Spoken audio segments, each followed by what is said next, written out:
Namaste, Jai Bharat. You can extract oil when you have an oil well. But there's a problem with these oil wells.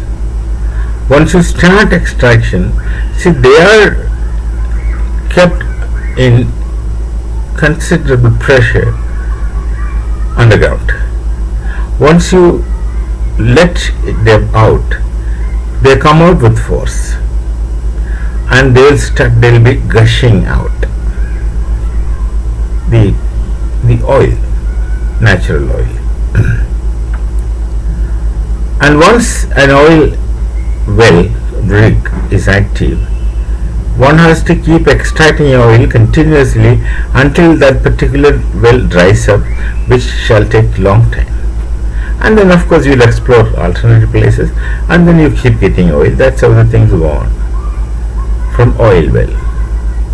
But Iran, whatever oil they produce, Iran is one of the first OPEC nation. Whatever oil comes out, they are unable to send it out because of these blockades and this thing and that thing. They were trying to find alternates by road, and then if you send even in train, there is no comparison between a ship carrying oil and a train carrying oil. The quantity in the train is nothing compared to the huge quantity of oil that gets carried in a ship. Unimaginably different, you can imagine. Unimaginably different, you can imagine the unimaginability about the unimaginable anyway. And then Pakistanis, they elect Pakistanis where Iran is bordering Pakistan. From the border side go and carry whatever oil they get, either by bicycles or in some vehicles or through donkeys. With all those things, do you think a ship carrying oil is any match for this small kind of tidbit arrangements? Certainly not. What happens in Iran is, over this period of time, when they are unable to push their oil product outside, because they have blocked others' roads and the others also blocked their roads. That's simple as that. With all the things whatever happens in the West Asia.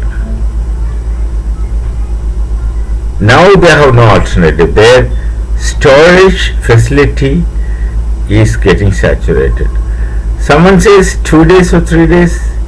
Someone says 20 days.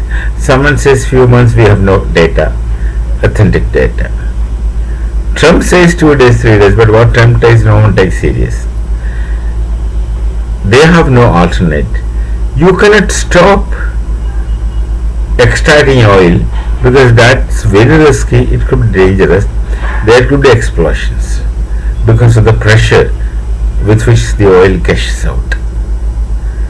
Now another story, what narrative I heard is that Iran's sky is black because they started burning their own oil. It's better to keep burning than trying to stop the oil well, which is more dangerous. Explosion will result in more kinds of fire. So situation in Iran is that miserable. On the one hand, there is no ruler, only the ruled in Iran. And who is in charge of Iran? That word let me use, I am using it conscientiously. Who is in charge of Iran? Nobody knows. They themselves do not know. The IRGC do not know who is in charge. The civil government is supposed to be a civil government, which was not. They were actually a radical government to begin with. Now I don't know what changes must have taken place. The other government, they do not know who is in charge, and it's something like anybody with a gun is in charge. That kind of a situation is there. That's happening in Iran. So they have internal problems. There's no way of knowing what's happening within Iran. There's absolutely no way of estimating the kind of troubles or miseries the people are facing in Iran. But this is another blow. Their oil reserve is saturated. That Kurd island handle is full, and it doesn't move out of Iran. If it doesn't move out of Iran, they have to burn, because extraction cannot stop. That's a problem with this oil well. You just can't stop it without involving in serious risk. This is saying in Sanskrit, Ishvaro Rakshatu.